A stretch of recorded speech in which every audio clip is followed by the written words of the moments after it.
आज बात करते हैं एक ऐसे स्पेशल फोर्सेस मिशन की जहां योजना और हकीकत के बीच की लकीर धुंधली हो गई थी।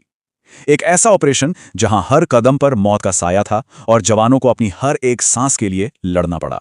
मतलब ये टीम सिर्फ एक चारा थी। उन्हें भेजा ही इसलिए गया था ताकि दुश्मन बाहर निकलें, पर उन्हें जरा भी अंदाजा नहीं था कि वो खुद एक बहुत बड़े और जानलेवा जाल में फंसने वाले हैं। तो ये ऑपरेशन हो कहाँ रहा था? एक ऐसी जगह पर जिसे लिबरेटेड जोन कहते थे। अब इसका मतलब क्या है? इसका मतलब ये कि वो इलाका पूरी तरह से उग्रवादियों के कंट्रोल में था। वहां सरकार का कोई राज नहीं था, सिर्फ उग्रवादियों का हुक्म चलता था। और फिर अचानक हर तरफ से गोलियां बरसने लगीं। RPGs, LMGs, grenade launchers. उस छोटी सी टीम पर ऐसा हमला हुआ कि वो पूरी तरह से फंस गए, चारों तरफ से घिर चुके थे। और देखते ही देखते टीम के लगभग आधे लोग घायल हो चुके थे। गोलियां भी, वो भी खत्म हो रही थी। अब ये कोई मिशन नहीं रह गया था, ये तो बस जिंदा रहने की एक भयानक जंग बन चुकी थी, जहां हर एक पल कीमती था। तो सवाल ये उठता है कि ऐसी हालत में जब बचने का कोई रास्ता ना दिखे, कोई जिंदा कैसे बच सकता है? इसका जवाब छिपा है उन सैनिकों की सोच में, उनकी खास मानसिकता में।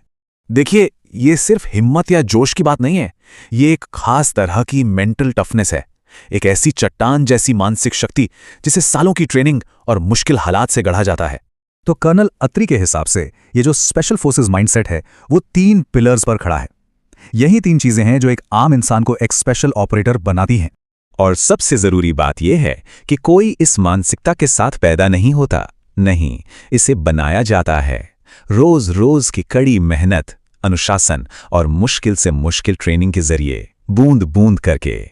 तो सवाल यह है कि ये मानसिकता बनती कैसे है?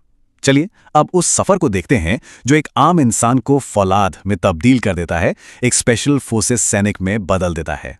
तो ये पूरा सफर हमें दिखाता है कि कैसे एक आम इंसान अपने जुनून और जी तोड़ मेहनत के दम पर एक ऐसा इलीट ऑपरेटर बन जाता है जो किसी भी मुश्किल से लड़ने के लिए हमेशा तैयार रहता है। चलिए अब वापस चलते हैं समतल के उस खूनी रात में, जहां हथियार कम पड़ रहे थे और जिंदा रहने का सिर्फ एक ही सहारा था, वो फौलादी मानसिकता।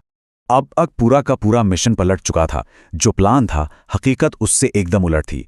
अब दुश्मन को घेरना मकसद नहीं था, मकसद था अपने ही घायल साथियों को दुश्मन की गोलियों के बीच से जिंदा निकालना। और ये सब कुछ करना था लगातार होती फायरिंग के बीच, जहां हर सेकंड का मतलब था जिंदगी या मौत। सोचिए, टीम के आधे से ज्यादा लोग घायल पड़े हैं। ऐसे में मिशन का मकसद तो बदलेगा ही। अब बस एक ही चीज दिमाग में थी, किसी भी तरह, किसी भी कीमत पर अपने भाइयों को वहां से बाहर निकालना है। और जो मिशन बस कुछ घंटों का था, वो खिंचते खिंचते 5 दिन से भी ज्यादा लंबा हो गया, और वो भी ज्यादातर बिना खाने के। ये सिर्फ दुश्मन से लड़ाई नहीं थी, ये भूख, प्यास और थकावट के खिलाफ भी एक जंग थी। और मुश्किलें सिर्फ दुश्मन की गोलियों तक ही सीमित नहीं थी। घना जंगल था, ऐसा कोहरा था जिसमें कुछ दिखाई नहीं दे रहा था। रास्तों पर आईडीज बिछे हुए थे, और इन सब के बीच अपने घायल साथियों को लेकर निकलना था। खतरा हर तरफ था। तो समतल का ये जो पूरा ऑपरेशन है, ये हमें इन एलीट यूनिट्स की असली ताकत के बारे में बताता है कि आखिर वो क्या चीज है जो उन्हें दुनिया में सबसे अलग बनाती है। असल में स्पेशल फोर्सेस की सबसे बड़ी ताकत है उनका लचीलापन, उनकी एडेप्टेबिलिटी। वो किसी फिक्स्ड प्लान से बंधे नहीं होते। हालात के हिसाब से वो तुरंत अपनी रणनीति बदल सकते हैं, और यही चीज उन्हें सबसे खतरनाक और असरदार बनाती है। तो आखिर में समतल की ये कहानी एक बड़ा सवाल छोड़ जाती है। एक स्पेशल फोर्सेस सैनिक का सबसे बड़ा हथियार क्या है? उसकी राइफल या उसकी इच्छा शक्ति? और ये कहानी साफ बताती है कि टेक्नोलॉजी और हथियार अपनी जगह हैं, पर जो असली जंग है वो तो इंसान के जज्बे और उसकी कभी ना हारने वाली इच्छा शक्ति से ही जीती जाती है।